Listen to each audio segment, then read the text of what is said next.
Aujourd'hui, on va pas parler d'une séance exceptionnelle. On va parler d'une séance lambda. Et oui, ça m'arrive aussi de faire des séances finalement assez normales. En vrai, il y a quand même des trucs très intéressants qui sont passés aujourd'hui, mais on est loin du niveau des autres séances. Pour quelles raisons? Bon, voilà, peut-être plus de fatigue, peut-être des facteurs extrêmement infavorables. Dans tous les cas, j'ai PR et c'est ça le principal, puisque l'important c'est de progresser. S'il y a un seul PR, j'ai progressé. Ne vous inquiétez pas, il n'y a pas qu'un seul PR. Par contre, les PR ne sont pas abusés non plus. Donc déjà au squat, j'ai fait uniquement que 2 séries. Donc après mon single de Last Warm Up comme d'habitude à 167,5 qui quand même était un petit peu lourd aujourd'hui, en tout cas plus lourd que ce que j'aurais aimé qu'il soit. Mais je me sentais vraiment très lent, Ouais, tu vois, le squat était vraiment... Ouais.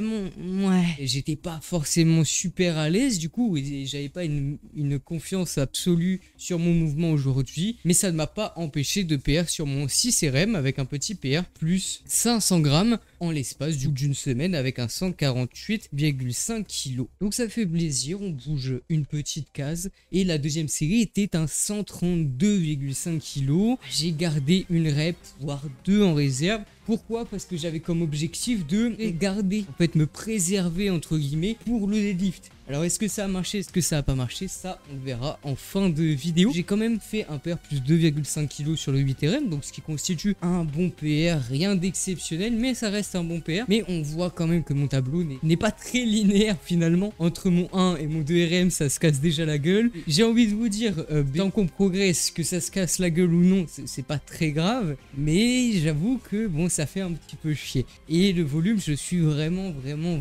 pas très bon au squat, faut faire avec. Maintenant on arrive au développé couché, et développé couché aujourd'hui il y avait une petite particularité, et c'est tout simplement que je n'avais pas de spotter. Et quand je dis pas de spotter, il y avait personne. Donc j'étais obligé de solo des racks. En plus, lors de mes warm-up, je me suis aperçu de quelque chose, c'est que j'avais du mal, encore une fois, à enfoncer la barre, à correctement sync. Et j'avais une espèce de tension, une petite gêne après ma série. Du coup, je respirais, voilà. Pour en avoir parlé avec quelqu'un sur Instagram, ça pourrait venir d'une inflammation du coup de mon thorax. Ce qui serait pas forcément étonnant au vu de comment je bombarde sa grosse race, le bench sync. Ça peut venir de là. Pour autant, comme d'habitude, ça m'a pas empêché de PR. Ça m'a pas empêché non plus de faire en last warm-up un 110 kg en solo des racks. Plus Miss Groove qui est passé RPE 6-7. Ça a resté incroyable. C'était une très bonne série. Mais du coup, en première série effective, j'ai fait mon 5RM. Un 5RM à 103,5 kg. Ce qui constitue un PR plus 500 grammes en une semaine. Mais j'avoue que je suis pas satisfait. Pourquoi? Parce que j'aurais vraiment aimé en faire 6 voire 7. Après, en fait, le problème, c'est qu'étant donné que je n'avais pas de spotter, j'étais pas en confiance. Et comme je vous ai dit, la mécanique de mon sync n'était pas la même. Donc avec tous ces facteurs cumulés, en plus du fait qu'évidemment, ça tape le rack à chaque fois que je fais une rep. Donc ça me fait perdre un peu en stabilité, en énergie, tout ça.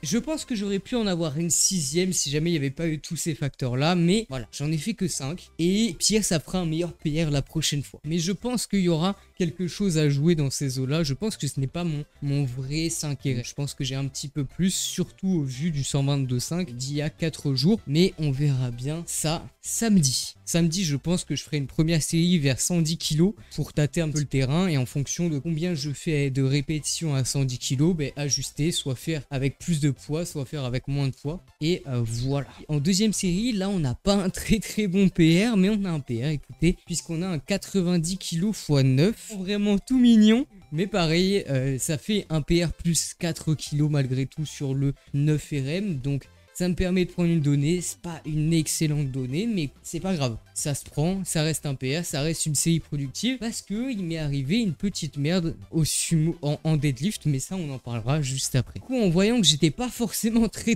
fort au bench, en voyant aussi que j'avais un peu de mal à respirer et tout, je me suis dit bon pas faire une énième série, on va déload un petit peu au niveau du thorax, tout ça. Et du coup, je suis passé uniquement sur mon solo des racks pour continuer de le booster un petit peu. Et donc j'ai fait aussi 2 séries. J'ai fait une première série à 120 kg sur laquelle j'ai fait 11 répétitions, soit un petit PR plus 20 kg, assez tranquille. Et ensuite j'ai chargé 140 kg, les 3 putains de plates au bench. Et j'ai fait 4 répétitions avec 140 kg. C'était très dur. C'est super impressionnant d'avoir une telle charge bah, sur les bras et ça reste très très intéressant. Et je pense que mentalement ça va me débloquer des petits trucs, tu vois, en mode putain, je suis quand même capable de dérack 140 kg. Donc forcément, je vais être d'autant plus en confiance quant à mon solo dérack sur la variante classique et aussi plus en confiance sur mon dérack avec un spotter tout simplement. Et de toute façon, nous ne sommes jamais trop forts. Il faut toujours avoir plus de force et aujourd'hui, en sumo deadlift, j'ai montré ma force. J'ai montré ma force parce que j'ai fait un hors-prog.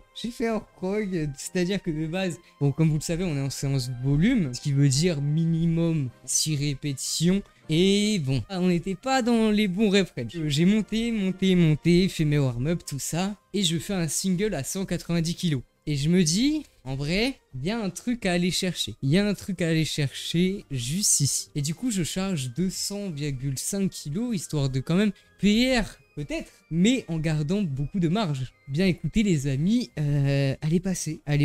Alors j'ai mis ce groove au niveau du lock, j'ai failli tomber vers l'avant, ce qui explique pourquoi je galère et ensuite je me mets bien. Mais elle est passée, un très très bon signe, parce qu'elle est passée relativement facilement, à part ce lock un petit peu goofy. Tout le reste de la répétition était sacrément rapide. Donc j'en ai un petit peu plus et à voir surtout ce qui va se passer en ayant moins de fatigue. Après, je rappelle que je ne veux pas faire mon vrai 1RM avant la date fatidique du fin de picking. Dans l'absolu, j'aimerais bien doubler 200. Ça me paraît pas impossible. Mentalement, ça me paraît très très compliqué. Et c'est pour ça que je le doublerai pas maintenant. Mais ça me paraît pas impossible. Donc, à voir comment ça évoluera. Et du coup, en deuxième série, eh bien, j'ai fait un 190,5 kg pour 5 répétitions, soit un petit PR plus 500 grammes en l'espace du coup de 4 jours. Bon, écoutez, pourquoi pas. Du coup, j'avais plus de fatigue. J'avais un groove qui était pas top. Et du coup, je rajoute 500 grammes en 4 jours. Globalement, c'est très bien. Et en plus, j'avais plus de fatigue aussi par rapport à en termes de récupération, puisque là, j'avais qu'une seule journée de récupération par rapport à mon dernier sumo, alors que du coup, samedi dernier, j'en avais 2. On va voir ce qui va se passer samedi. J'espère qu'il y aura des choses intéressantes. J'espère que je vais enfin débloquer mon deadlift. Mais nous verrons tout ça samedi. Et par contre, juste après, on a un fail puisque à 182,5 kg, je devais faire 6 répétitions. Et je n'en ai fait que 5. C'est malheureux, à une répétition près de PR. Pour l'histoire, pourquoi est-ce que j'ai mis 182,5? Bah, tout simplement parce que je voulais faire du coup 190, 182,5 et 175,5. Parce que je me suis dit 182,5, je vais réussir à en faire